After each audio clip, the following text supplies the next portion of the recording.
Whether it's dangerous summer storms, blackouts, intensifying civil unrest, you're not going to have to suffer through it like the rest of the sheep. And here's the best news if you want to get one this week. Solutions from Science has a big sale on their fast charge solar generators, and they're giving away a couple $1,000s worth of off-the-grid gear in addition to the low price for InfoWars listeners. So it's a good time to check it out. Go to gridwars.com. That's gridwars.com. It's a great opportunity to generate maximum electricity with minimum money.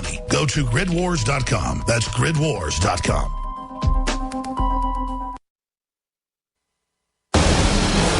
From his Central Texas Command Center, deep behind enemy lines, the information war continues. It's Alex Jones and the GCN Radio Network.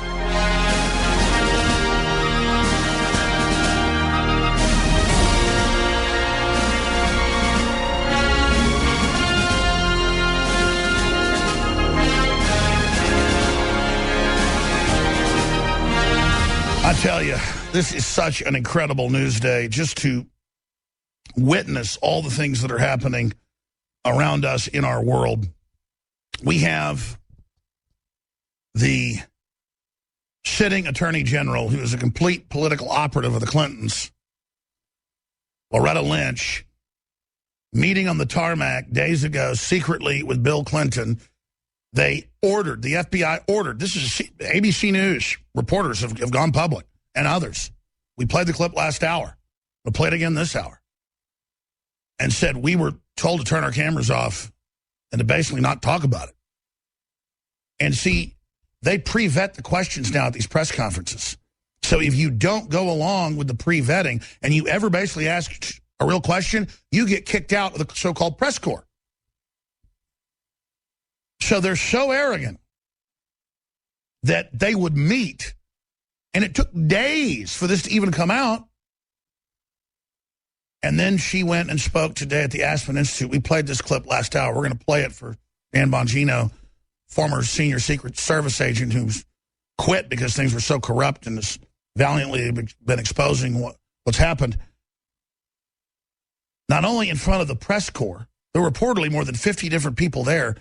They were so confident, they said, you don't talk about this, turn your cameras off. They march on when the press was there to try to talk to her about the Hillary investigation, arrogantly in front of her, engaging in serious criminal activity.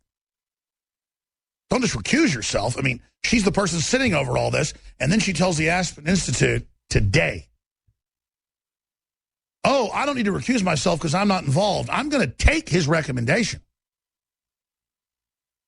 But I'm going to have it reviewed by senior career Justice Department people under me and myself. She said, and the FBI director can look at it too, but I'll make the determination. We will make the determination. Unbelievable. That means all the president's got to do is put his attorney general in, or she can, and they're invincible. Well, Nixon tried that, and you saw what happened, and his crimes were tiny. And I think he should have been impeached. Because you can't set the precedent to let them do this, or they grow into these monstrous crimes. But this is the most naked, above-the-law, arrogant hubris I have ever seen. And even leftist pundits and people are freaking out. I mean, I think they've gone too far. I had Larry Nichols, who was the big Clinton insider, and he helped train Bill Clinton. And he said, look, I guarantee you he was on that plane saying, you'll be protected, you'll be kept in office, you'll be given a lot of great business deals, and here's a sheet of paper with the dirt on these prosecutors. And he listed two of the investigators, two of the people that are being part of the investigation, and Nichols been pretty accurate in the past with his sources. He says that they're blackmailing him. Well, of course, that's what the Clintons do. These are horrible people. We had a former senior Secret Service agent on yesterday, Mr. Byrne, who said, quote, Hillary wants to establish a socialist dictatorship. She's scary. She's mean. I wouldn't go public and risk my life if they weren't so dangerous. That interview's up on Infowars.com. Mr. Bongino left and just ran for office and wrote a book exposing that America's in trouble. And he got harassed. So these are very serious thugs. I was told in 1998, you will stop talking about the Clintons, you're going to be fired. On my local radio station. And then I later learned the Clintons had gotten involved and had literally put pressure on the communications company. And then when I didn't shut up, I got fired. And then the harassment intensified. And I had an unlisted number. These people would call up and say, listen, you want something else to happen? Stop it. And that's how arrogant they were back then. They were even worried about little regional talk show hosts. And the Clinton Foundation documents that have come out from lawsuits that WorldNet Daily did showed, even back in 1991, 92, 93, when they were governors. And then when they got into office, they were worried about the press and controlling press. And remember out in California, the Laugh Stop, one of the biggest laugh places, Hillary's people saw a guy making fun of her on YouTube from there. They called and threatened them and said, we can shut you down. Remember that last year? I mean, this is a very vindictive, crazy lady, because what about the Streisand effect? You know, when you criticize stuff on the internet or a news report, especially when you're guilty, it only gives it more attention. Goes back to Shakespeare, methinks you protest too much. Now, I'm not the criminologist like former senior New York cop and detective and then top Secret Service agent, used to run the foreign details and just said things are so bad I have to leave. He joins us at the bottom of the hour. Dan Bongino, just so much to cover. A lot of stations just joined us, so I gave people some more background. Bongino.com. I really appreciate him joining us today. Dan, I know you saw a lot of stuff you can't talk about that you told me, quote, was worse than I was saying. Then I know you got calls claiming that you gave me info. You gave me nothing. It was all live on air. So I guess you got threatened some more. But, I mean, is this what you're talking about? Because this is just so The Godfather, but out in the open. You know, The Godfather meets James Bond villains meeting on a tarmac and telling the FBI to keep everybody quiet. I mean, this is just over the top. Dan, what's going on here? And Alex, you know what they do? They rely on diminishing voices outside of the mainstream media apparatus, you know, like you and, you know, I do a podcast as well. They rely on diminishing those voices to make you believe that we're all the crazy ones, right? So let's just walk through. Like we have the IRS, which is already publicly acknowledged that they were targeting conservatives. We have the Secretary of State, the Democratic presumptive nominee for president, basically trading national security secrets with foreign government across an unsecured server. By the way, she knew, I said this the last time I was on your show, that her team, I should say, knew the server was hacked and did nothing about it. You know, we have a country right now where the attorney general goes on a plane and meets with the husband of a potential, a federal criminal, and then, you know, no big deal to the White House. I mean, the list, Alex, goes on and on and on. And what do? They go after other voices that are kind of calling truth to this and say, oh, look at them. They must all be tinfoil cap guys. They're all crazy, folks. Pay no attention to the man behind the curtain.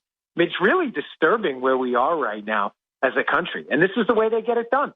They do it, and they laugh at everybody else for calling attention to it, and the lemmings just play along. Again, I'm not a criminologist like you or a guy with decades of experience, but I mean, for me, Dan, the FBI, according to a bunch of members of the press, ordering them, don't videotape this, don't talk about this, that really, to me, shows the criminal intent of Lynch and Clinton, that officially, hey, don't talk about this. I mean, for me, I think that takes it over the edge, and we don't just need some special investigator. I mean, I really think we need grand juries to start looking at indicting Lynch. Well, I don't know if the elements are there. And you know, listen, this was obviously I don't know. I don't have enough adjectives to describe how disturbing her behavior in office has been. A bad call. I mean, it's understating this by a factor of 1,000. You had the sitting Attorney General of the United States responsible for the oversight of obviously the entire Department of Justice. Who's being criticized for covering for the Clintons. Right. Meeting with the husband. It's irrelevant that he's a former president. But he's an American citizen, too. He's subject to the same laws you and I are. On a private plane, and as you accurately stated, they don't want any publicity. They don't want anyone to know. They want like a cloak and dagger type thing going. And nobody finds this even remotely disturbing on the left. You know, Alex, this is serious stuff. And the one thing I've always deeply respected about the conservatarians out there, the good constitutional conservatives and the libertarians, is they have a set of rules and principles. And I'll tell you what, they don't care what you put in front of your name, an R, a D, an L, a G for green. They couldn't give a hoot. All they care about is you violate those principles, they're coming after you too.